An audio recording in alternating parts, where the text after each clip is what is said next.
Hi guys, James at Rampant Lion Reviews again for you today with another beer review. For this one we are going to cross the Øresund once again. We're going to head over to Denmark this time and we're going to revisit a brewery that I've had some pretty damn good beers from in the past. So for this one we are going to do what I believe is my third review from Alefarm, and this is one of the first beers that they've sent over to Sweden, and it was released through Systembolaget in the small partiers on the 2nd of November. So this one is called Open Doors. It's an IPA at 6.5% and it's got Mosaic and Citra hops in it. Now the last beer that I reviewed from these guys was called the Kindred Spirits. That was kind of like a milkshake IPA, that one, and I really liked it. I don't know exactly what type of IPA this one is, and we'll find out when we taste it, I'm sure, but really looking forward to this one. It's got two very good American hops in it, and I'm sure it will be quite an interesting beer, because Alefarm, in my experience, they do put out some pretty damn good beer, so certainly looking forward to this, and as always I hope you guys enjoy my take on this one. So anyway, as is usual with my reviews then, I'll tell you a little bit about the brewery.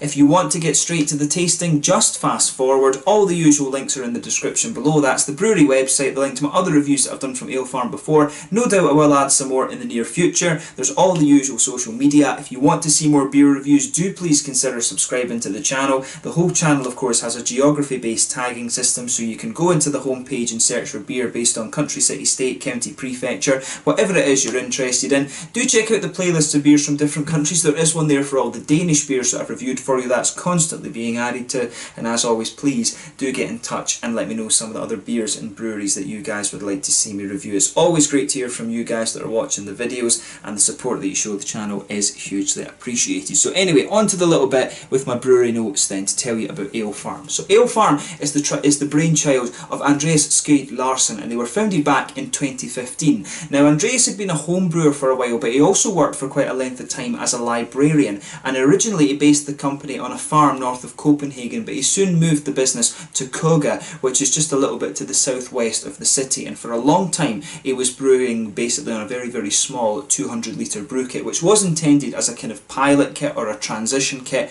and they've very recently opened a new 20 hectolitre brewery in Greve, which has a canning line, and so this is why you're getting all these beers in the half-litre cans, and I do like this that they're in half litres. I always complain on the other videos when European breweries are doing 440 millilitres like the American ones do. Use the half litres because that is the standard European measurement. Don't use these American fluid ounce things. So well done to Alefarm from that. But they're actually starting to export their beers abroad now, and they've got a new brewmaster called Mark Walewski, and he previously worked for Beavertown as well. So that's why they're getting really good and putting out some really nice IPAs as it stands. But Andreas was a very talented brewer as it is, but he focused mainly on sour beers when he was doing it, and from what I understand he's still doing a lot of the sour beer stuff, and I think Mark is also participating in that, but he's mainly focusing on IPAs. Most of the beers that they've released through the cans have been IPAs. I think most of the sour beers that they do are still released in bottles. The very first beer I reviewed from these guys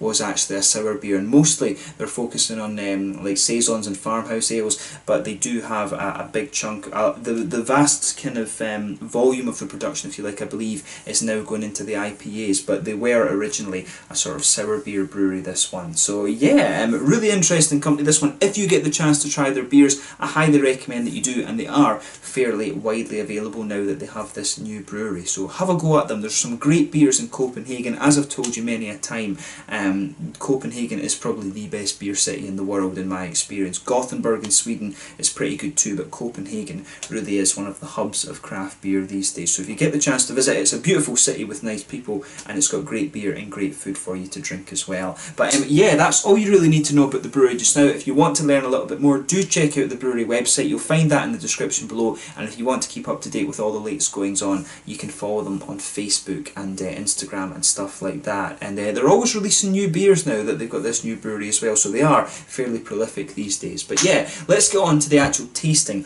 of this beer itself. So like I said to you, this one is a 6.5% IPA, hopped with Mosaic and Citra, and it says it's got wheat and I think it's wheat and, I don't know what havre is, I think, yeah, wheat and barley malt, I'm sure actually. But yeah, nicely presented beer, this one, and like I said, I don't know exactly what kind of IPA this one is going to be. Let's get the computer off, but here is a little look at the artwork of this one before you open up. There you can see the open door. Nice little bit of light and a little bit of a window there. They always have this kind of thing on the back there. There you can see the sort of ale farm kind of barn door sort of thing. And I realised one of the breweries back at home, Fine Ales, have actually changed to a kind of logo that's fairly similar to that. I do think that's pretty cool actually for Ale Farm. But really nicely presented beer, this one. And a lot of the cans that you'll get from these guys have a very similar style of artwork. I don't think it says on the can who actually designed it here, but yeah, nicely presented beer, this one. It says best before the 9th of April 2019. So without further ado, let's get this guy out and we'll get on with the tasting then. So as I say, 6.5% IPA, Citra and Mosaic hops, and I'm not sure exactly what kind of IPA this one is, so we'll find out when we have a taste of it. I suspect when it's got wheat malt in it, it is supposed to be like a kind of hazy New England IPA. I've got about a third of it left in the can as it stands. So yeah, and as you open this beer up, you really smell some of those lovely kind of fruity notes coming out of this beer. So as you can see with this one, it's poured a nice bright yellow colour. There's a solid probably 1.5 fingers rather, of a frothy, I would say slightly creamy coloured head on this one. It's not perfect white, 1 or 2 big bubbles sticking towards the side of the glass and a few little ones going up towards the bottom of that head there. But you know, overall it looks really nice, and if I put my fingers behind the glass, you can see this beer is pretty hazy. So just on appearance's sake, I suspect this one is going to be one of the kind of more New England type IPAs. But yeah, nothing surprising from this one in terms of its appearance. So let's have a closer look at the aroma and just see how we get on then. Ooh, right, this one actually smells very, very similar to the Kindred Spirits actually. So I do wonder if this is going to be a little bit more of a kind of milkshakey IPA, this one. Because there's a lot you can smell. It almost smells like it has a good bit of lactose or dextrose or something in it. And I said the same about the Kindred Spirits when I had it. It really has. This could just be their kind of trademark malt base that they're using, of course. But for me, it really smells like it has it smells a little bit more like dextrose, to be honest. It really smells like it's got this almost milkshakey kind of base to it. And the milkshake IPA is technically a sub-style from what I understand these days, but to me that's what this beer really smells like. It's very creamy, and you can smell some of the wheaty qualities in it. I don't know if it's oaty. There is a little bit of an almost oaty smell to it, but for me, the main note that's coming out of this one, behind the hops, the main note from the kind of malt base in this one, if you like, is that sort of lactosey, dextrosey kind of thing, and I reckon it's more dextrose than anything else. It really does smell like more of a milkshakey IPA, this, rather than anything else. So just pay attention to that. There maybe is a little touch of a biscuity note to it, but really to me it smells like a milkshake. It almost smells like, you know, like a McFlurry or something like that, the kind of creaminess and stuff that's coming out of this beer. But yeah, on the hoppy side of things, you can smell there's a nice bit of mango in there. That'll be from the Citra. You can pick up some of these tangerine orange notes from the Mosaic as well, but there's pineapples in there, there's a bit of lychee, and I think there's a little touch of there's almost a little touch of a kind of apricot-y note coming out of this one as well, to be honest with you. So the tangerine notes will be coming from the Mosaic. The mangoes and things like that are coming from the Citra right enough. It does have a little touch of there's definitely almost a little bit of apricot to that, and that's unusual because you wouldn't usually get apricot from either of those hops. It's almost just the way they're mixing with that kind of lactosey thing, dextrosey thing that's going on in this beer. And in terms of the kind of grassy and floral side of things of the hops, to me it's mainly a sort of lighter grassy citrus to this one. But in terms of its aroma, it's quite unusual in the malty side of things, but on the hoppy side of things, you know, it is kind of pretty much what you would expect. But it smells like a very sweet IPA, this one. It's almost like a kind of fruit yogurt or something like that. It reminds me, you know, of how you get like petit filou and things like that, these sort of French yogurts or Swiss yogurts, whatever they actually are.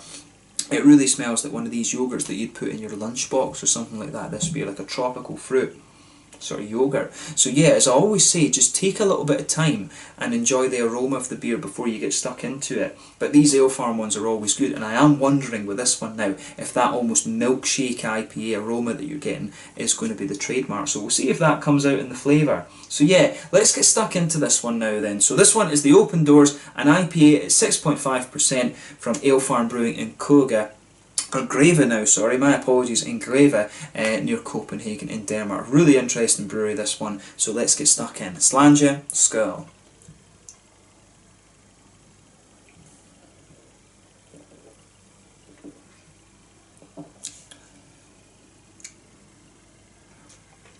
Okay. That's interesting. So, this beer, for me, it has almost, it doesn't have the kind of smoothness and the mouthfeel that the last one had that I remember. I remember the other one being a lot kind of smoother and slightly creamier than this, to be honest with you.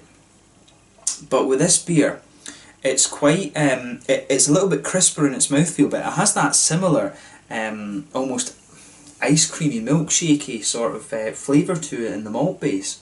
In the centre of your palate, I should say, is, you know, if they're adding dextrose sugar to it, technically that's not the malt base from what I understand. It's more of an adjunct that you're adding to the beer.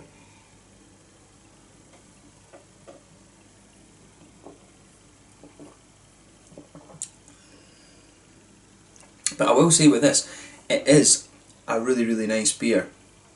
I like what they're doing with these ones. It's kind of interesting. It seems to be the trademark of Walewski then, if he's doing this kind of malt base, and it's quite different from what he would have done at Beavertown, of course, as well. This is a very, it's, in terms of classifying this IPA, really, you really don't know what to do with it, because it does have this it's almost like a milkshake IPA, but in some ways it's just not quite there. So have a go at this beer for yourself and really see what you think. I'd be interested to know what you guys think in the comments section about that, actually, exactly what kind of IPA is this one, because it does have a kind of unusual flavour combination in the malt base.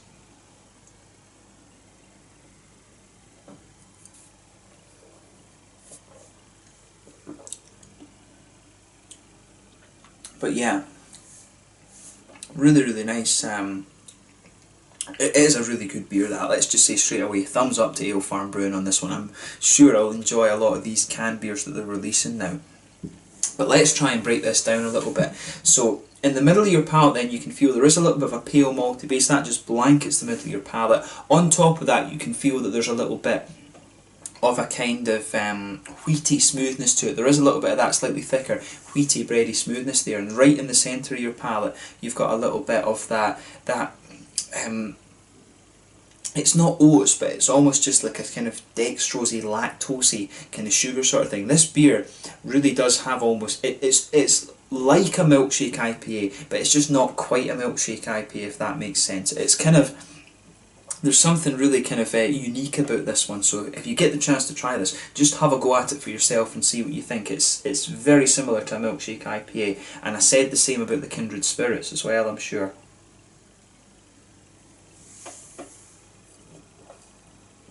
Although maybe I was a little bit more kind of definitive in saying, yeah, this is a milkshake IPA. But yeah, you'll find with this beer, it starts off very smooth, and that sort of sweeter sort of thing in the middle of your palate, it continues to get sweeter and sweeter the further into the aftertaste you go. There's maybe a little bit of a kind of line of biscuit just going down the middle of your palate there in this one, which is quite nice. You can just feel that in the kind of centre of your palate.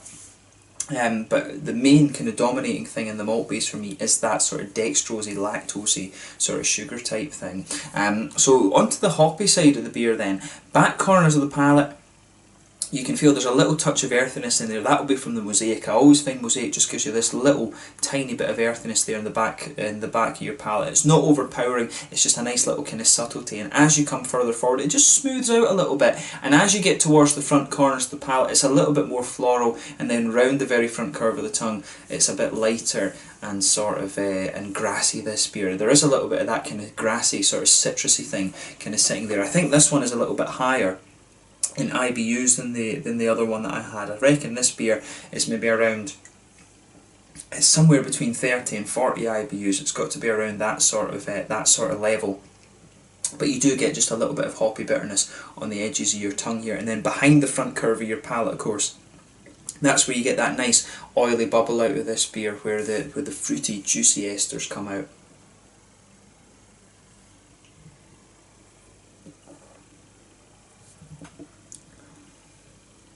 And yeah, This one is pretty much what you expect. You've got a nice mango presence to the beer, which will be from the Citra, and a little bit further on you start to get some of the juicy, but slightly sharper tangerine oranges out of the beer.